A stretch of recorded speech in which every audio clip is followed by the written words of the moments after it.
नमस्कार, मैं हूं केशव पंडित और आप देख रहे हैं देश का तेजी से बढ़ता है टीवी न्यूज़ चैनल। इस वक्त आप देख रहे हैं हमारा खास कार्यक्रम लाइव इंटरव्यू। हमारे आज खास मेहमान हैं पवन शास्त्री जी, जो संस्थापक राष्ट्रीय अध्यक्ष हैं समाजवादी आम जनता पार्टी के। बहुत-बहुत स्वागत है पवन शास्त्री जी आपका टीवी न्यूज़ चैनल पर। आपका भी स्वागत।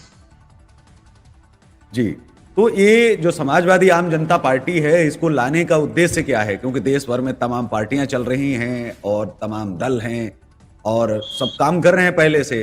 तो आपको ये नहीं लगा कि किसी पार्टी के अंदर जाना चाहिए? कि उसमें विचारधारा अलग थी, आपकी विचारधारा अलग है। किस उद्देश्य के साथ में इस पार्टी का जो है गठन किया गया? जी। देखिए, देश में तमाम तरह की पार्टी चल रही हैं और कोई भी हमारे क्रांतिकारियों को लेकर के कोई पार्टी नहीं है। सब अपना साथ, अपना विकास चाहती है और कोई जनता के लिए नहीं, लोग अपने हित के लिए वो परिवारवाद को आगे बढ़ावा देने के लिए कार्यक्रम और पार्टियों को चला रहे हैं। मेरा जो जी। है सीधा सीधा उद्देश्य ये है हुँ, मेरा सीधा उद्देश्य ये है कि भाई हमारे क्रांतिकारियों ने जो बलिदान दिए हैं और उसको जी, आगे बढ़ाने के लिए सब उनको भूल चुके हैं और अपना जो हुँ, है लोग जनता के लिए नहीं अपने विकास के लिए कार्य कर रहे हैं, जिसके लिए मैंने अपनी पार्टी का गठन इसलिए किया गया है कि मैं नेताजी सुभाष चंद्र बोस और क्या नाम चंद्रशेखर आजाद जी और अपने लाल बहादुर शास्त्री जी, इनके विचारों से मैं सहमत हूँ और मैं इनकी विचारधाराओं को देखते हुए मैंने पार्टी का गठन करा है। किसी ने जी, भी हमारे सैनिकों के लिए, हमारे किन्नरों के लिए, बेरोजगारों के लिए, किसी के लिए कोई भी कार्य नहीं किया। भूतपूर्व सैनिकों के लिए, पुलिस के लिए, हमारे पत्रकार साथियों के लिए और अन्य जो है अन्य जातियों को आगे ले जाने के लिए कोई भी अच्छे कार्य नहीं किए हैं। मैं चाहता हूँ सब लोग जुड़े, अपना अपना हक ले और मेरी पार्टी सबको 10-10% कोटे के हिसाब से सबको अब 100 में सबको 10-10% शेयर करेगी। इससे हमारी पार्टी के साथ साथ लोगों का व हमारे साथियों सबका विकास होगा। जी। देश के अंदर आरक्षण का नाम बहुत सुना था कि आरक्षण जातिवाद होना चाहिए, आरक्षण गरीबी के आधार पर होना चाहिए। लेकिन जो आपने कोटे की बात की, आपने कहा कि हमारी पार्टी में जो 100% टिकटें जो वितरित की जाएँगी, उनमें 10% जवान की, 10% किसान की और उसके बाद में इसी तरह से हम किन्नरों को भी 10% देंगे, पत्रकारों को भी 10% टिकटें आरक्षित करेंगे। तो इस तरह से क्या आपको लगता है कि आने वाले समय में बहुत ज़्यादा बड़ा बदलाव हो जाएगा? पूरे देश में ही बदलाव की स्थिति उत्पन्न होगी। मैं एक राज्य उत्तर प्रदेश से लेकर दिल्ली के सभी 27 राज्य व 2 केंद्र शासित प्रदेशों तक ये लागू करना चाहता हूँ कि जी, सभी लोग हमारी नीतियों पे चलेंगे तभी देश का विकास संभव है। और ये परिवारवाद की जो राजनीति चल रहे हैं, हमारे जो अखिलेश यादव जी हैं, कांग्रेस के जो राहुल गांधी जी हैं, ये लोग जो है लोगों को गुमराह करने की जो राजनीति कर रहे हैं, इससे इनको भी एक बहुत बड़ा झटका लगेगा। क्योंकि जो हमारे जनता के लिए व पत्रकार साथियों के लिए व बेरोजगारों के लिए व पुलिस प्रशासन के लिए व किन्नरों के लिए व दलित समाज के लिए व सबके लिए अगर कार्य नहीं उनके उनके उनको हम लोग पार्टिसिपेट नहीं करेंगे या उनके बराबर हम लोग 10-10 आरक्षित नहीं करेंगे तो किसी का विकास संभव नहीं होगा। सबका साथ, सबका विकास इसी तरह हो सकता है और जो मेरा मानना है और बाकी जनता जवाब इन सबको देगी। जी। उत्तर प्रदेश के अंदर जो है, जो वर्तमान सरकार है, उससे कितना सहमत हैं? कौन-सी नीतियाँ अच्छी लग रही हैं आपको वर्तमान में और किन नीतियों से आप असहमत हैं? देखिए, जैसे महँगाई का मुद्दा है, इन्होंने सिलेंडर के रेट बढ़ाए, बिजली के रेट बढ़ाए, जनता को आजकल पेपर में आज भी निकला है कि जो है ये बिजली के बिल जो है, हुँ, जो चाइना मीटर लगा करके बढ़ा दिए गए हैं, बाद में एक ये लोग करते हैं, एक मुश्त रकम बना करके जो है लोगों को गुमराह कर रहे हैं। उससे जो है जेई है, जितने भी अधिकारी हैं, इनका फ़ायदा हो रहा है, ना कि जनता का हो रहा है। इनको जो है कम से कम एक सही मुद्दे के हिसाब से इनको चलना चाहिए, जिससे हमारी देश का विकास हो सके और हमारे जनता जो है प्रदेश की जनता को भुखमरी की कगार पे ना हो। 5 किलो राशन से जनता का भला नहीं होगा। हम अपने अपने यूपी में एक घर, एक व्यक्ति नौकरी का हम एक मुद्दा बनाने जा रहे हैं और जिसको लेकर के हम आगे उत्तर प्रदेश के साथ-साथ दिल्ली तक गूँज करेंगे, क्योंकि जनता को कार्य चाहिए। 5 किलो आटे से किसी का भला होने वाला नहीं है और ना जी। चावल से किसी का भला होने वाला नहीं है। उत्तर प्रदेश के अंदर लगभग जो है अगर एजुकेशन की बात करें तो 27,000 विद्यालय और यहाँ तक कि उम्मीद है कि 50,000 के आसपास तक जा सकते हैं। ये सरकारी वो विद्यालय हैं जो 1 से लेकर के कक्षा 5 तक लगते हैं और कक्षा 8 तक लगते हैं। इसी में जो गरीब बच्चे हैं बेचारे अभी भी पढ़ रहे हैं, तो आपको नहीं लगता है कि ये विद्यालय अगर बंद हो जाएंगे, अचानक सरकार इन पर एक्शन ले लेगी और इन्हीं विद्यालयों को कल को निजीकरण कर दिया जाएगा, जहां फीस आज 1 रुपया नहीं है वहीं 1,000 रुपए 1,500 2,000 तक जो है वसूले जाएंगे। कैसे देखते हैं? एजुकेशन के लिए आपकी क्या लड़ाई है? जो विद्यालय बंद होने जा रहे हैं क्यों इनको जो है बंद किया जा रहा है? आखिर जो अध्यापकों को है वो सरकारों ने आया बना के रखा हुआ है, मतलब जनगणना अध्यापक करेगा। एक तो वैसे ही विद्यालय में अध्यापकों की कमी है, ऊपर से उन्हीं अध्यापकों से जनगणना हो, मतगणना हो, जो भी काम है, वोटिंग का, ये वो फलाना ढिकाना, मतलब सारे काम जो है वो सरकारों ने दे रखे हैं। मतलब अगर आप किसी को वेतन दे रहे हो, काम आप उससे 10 गुना ले रहे हो, तो केवल कार्ड और टैग तो लगा है शिक्षक का, लेकिन वो साल में काम सरकारों के लिए करता रहता है। तो ये क्या अलग नहीं होना चाहिए? आपको नहीं लगता है कि इसके लिए जिम्मेदार सरकार है? जो काम अध्यापकों से नहीं लेने चाहिए वो भी उनको ले रहे हैं, तो उनको केवल पढ़ाने के लिए अगर किया जाए तो शायद आज की एजुकेशन जो है सिस्टम है वो बहुत बेहतर होता। विद्यालय जो बंद हो रहे हैं उनसे कितना नुकसान आने वाले समय में होने वाला है? आपको लगता नहीं है कि जहां से हमने शुरुआत की थी हम फिर वहीं पर पहुंच जाएंगे? बिल्कुल आपकी बात से भाई साहब मैं सहमत हूँ, और इन सरकार का जो निर्णय है ये इनको वापस लेना चाहिए, क्योंकि भाई जब शिक्षा शिक्षा के हमारे जो अध्यापक हैं वो सब अन्य कार्यों में लग जाएंगे तो इससे हमारे देश के बच्चों के भविष्य का जो है रिजल्ट खराब होगा, और आने वाले समय जो भी दिक्कतें आ रही हैं। जी जी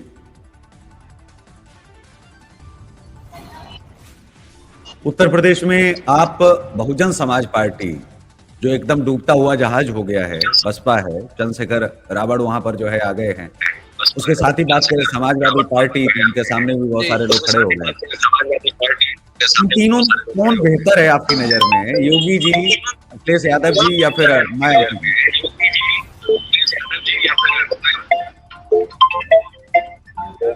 जी? जी हेलो जी, आपकी नजर में सबसे ज्यादा बेहतर कौन है? योगी जी हैं? योगी जी जो है वो इन लोगों से अच्छा कार्य अखिलेश कर रहे यादव? हैं। अखिलेश जी आप दोबारा से जुड़े, मुझे लगता है आपकी परिवार आवाज जो है गूंज के आ रही है, आपकी आवाज गूंज के आ रही है, आप दोबारा से जो है जुड़े उसी लिंक पर। तो हमारे साथ में समाजवादी पार्टी, आम जनता पार्टी के जो राष्ट्रीय अध्यक्ष हैं वो पवन शास्त्री जी जुड़े हैं, जो जिनका कहना है कि उत्तर प्रदेश के अगर हालात बदलने हैं तो हमको सिस्टम के लोगों को ही खड़ा करना पड़ेगा।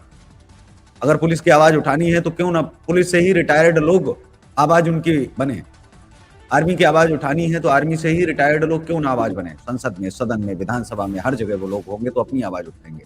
पत्रकार किसी से भीख नहीं मांगे, पत्रकार खुद अपनी आवाज बने और खुद आवाज उठाए, खुद अपना प्रतिनिधि चुन करके भेजिए और उनको जो है आप बनवाइए।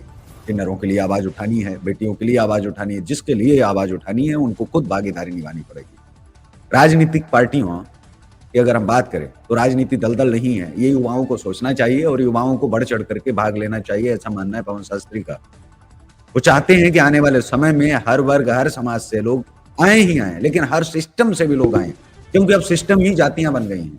अब असल में जातियां नहीं रह गई हैं, जो सिस्टम है वही जाति हो गई है। चाहे आर्मी हो, चाहे पत्रकारिता हो या फिर राजनीति हो, जो जहां है वो वहीं रहना चाहता है। इसी से सुधार आएगा, इसी से लोग सही हो पाएंगे, इसी से लोग संभल पाएंगे और इसी से शायद राजनीति बेहतर हो पाए। उत्तर प्रदेश के अंदर योगी सरकार ने निश्चित तौर पर बहुत बेहतर काम किए हैं, लेकिन जो अखिलेश सरकार है और बहुजन समाजवादी पार्टी की बात करें अगर, तो उनको आयरन लेडी कहा जाता था और शायद आज बिल्कुल डूबता हुआ जहाज है। उनके ऊपर चंद्रशेखर रावण जहां अपनी तैयारियां कर रहे हैं, उनके चेहरे को दिखा करके, उनके चेहरे को चमका करके, तो ये जो वर्तमान में चल रहा है, पवन शास्त्री जी, योगी आदित्यनाथ, अखिलेश यादव और मायावती जी, इन तीन चेहरों में सबसे बेहतर कौन है और कौन, क्या नंबर आप देंगे कि पहला नंबर कौन है, दूसरा और तीसरा, और उसका कारण भी मैं जानना चाहता हूं किस लिए? जी देखिए, पहला जो है आदित्य योगीनाथ, जो हिंदुत्व का चेहरा है। आदित्य योगीनाथ जी जो है मुख्यमंत्री यूपी के, जो हिंदुत्व का चेहरा है, इन्होंने लोगों के लिए जो कार्य किए हैं उससे पूरी जनता भली भांति जो है परिचित है। और अभी उपचुनाव में जनता ने जो है अखिलेश यादव जी व समाजवादी पार्टी के मुंह पर जो करारा तमाचा मारा है, जिससे प्रतीत होता है कि हिंदुत्व जाग गया है और समाजवादी पार्टी का जो जातिवाद है ये इनको ले डूबा है। जी यहाँ तक कि मुस्लिम समाज के क्षेत्र में भी 1,44,475 वोटों से भाजपा ने जीत दर्ज करके ये जो है अखिलेश यादव व मायावती को दोनों को एक मिशन दिया है कि प्रदेश में जो है बीजेपी सरकार ही सबसे उम्दा सरकार है और जनता का मतलब एक अगर कार्य चुनौती ना बन हो। गए हैं अगर हम बात करें मुस्लिम वोटर की, तो दूसरे नंबर पे आपके लिए कौन आता है? जी क्या जवाब था? जी, दूसरे नंबर पे आपके लिए कौन आता है? एक नंबर तो आपने दे दिया है कि योगी आदित्यनाथ ठीक है, हिंदूवादी चेहरे हैं और मुसलमान भी उनको वोट कर रहे हैं, लगातार उनको दू, पसंद कर रहे हैं, चाह रहे हैं और वोट भी कर रहे हैं, उनको जिता के भेज भी रहे हैं। लेकिन दूसरे नंबर पे और दूसरे तीसरे नंबर पे कौन आता है? दूसरे नंबर पे मायावती। जी, क्यों पसंद हैं दूसरे आपको नंबर पे मायावती? मायावती। जी, अखिलेश यादव से ज्यादा? जी, मायावती जी इसलिए हम्म, जो है लोगों का मुसलमानों को आगे बढ़ाया है। और जब जब जब उनकी सरकार रही है तो उन्होंने हम्म, मुसलमानों पर पूरा भरोसा जताया।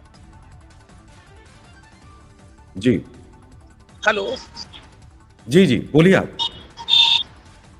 हाँ जी, जी, मायावती आवाज आ जी रही। जो है इसलिए जो है, हाँ, मायावती जी जो है इनको मुस्लिम समुदाय का सहयोग था और सहयोग के बावजूद भी ये कई बार ये सरकार बनाने में जो है सक्षम रही हैं।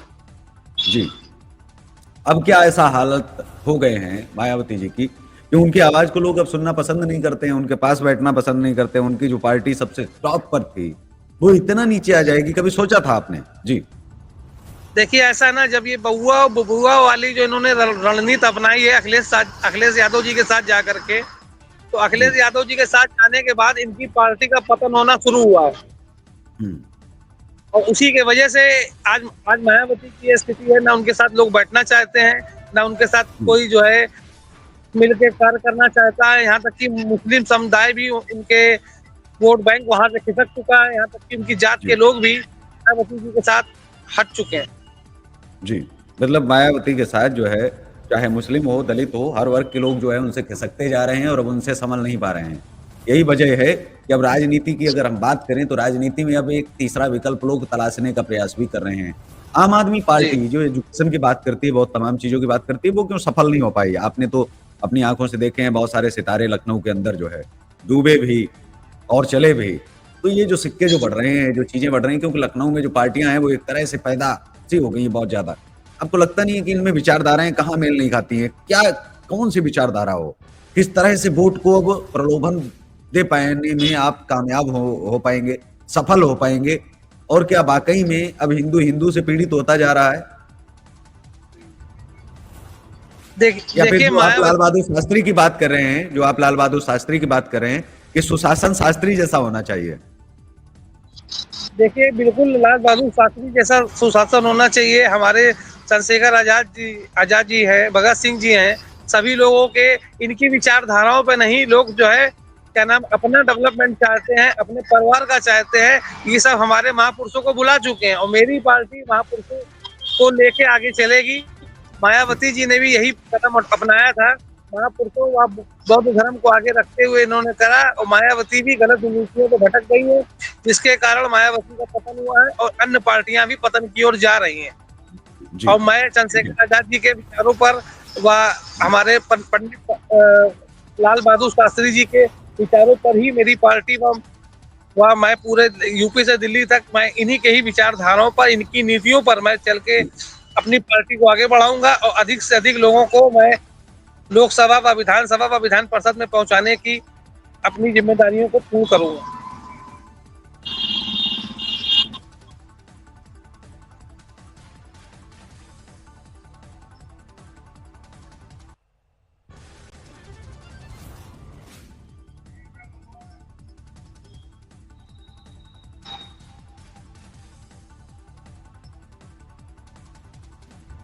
जी, जी कोई मैसेज आप आम जनता को देना चाहें, जो देश की जनता को आप कोई मैसेज आप देना चाहते हो?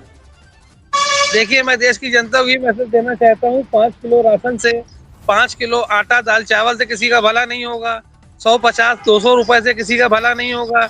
भला होगा आप कर्म करेंगे तभी आपको फल मिलेगा, ठीक है। सरकार ज्यादा से ज्यादा कानून बना सकती है और सरकार जी। को गरीबों को लेकर के ही कानून बनाना चाहिए। और मैं जनता से ये आग्रह करूंगा, आप जो है अपने बच्चों को पढ़ाएं लिखाएं लायक करें। और मेरी अगर सरकार आएगी तो मैं चंद्रशेखर आजाद जी के विचारों को देखते हुए हर घर नौकरी का, हर समाज के हर हर वर्ग का और हर समाज के लोगों का मैं सही कार्य और सही मार्गदर्शन करना चाहूंगा। और जनता से कहूंगा कि अपने बच्चों को आप इतना सक्षम बनाएं, किसी भी पार्टी के उस पे ना चलें कि सपा आएगी तो नौकरी मिल जाएगी, वह ये आएगी तो मिल जाएगी। बच्चों को सक्षम करें। देश का विकास तभी हो सकता है जब भी आप अपने कार्यों को सही सुचारू रूप से अपने बच्चों की परवरिश करें।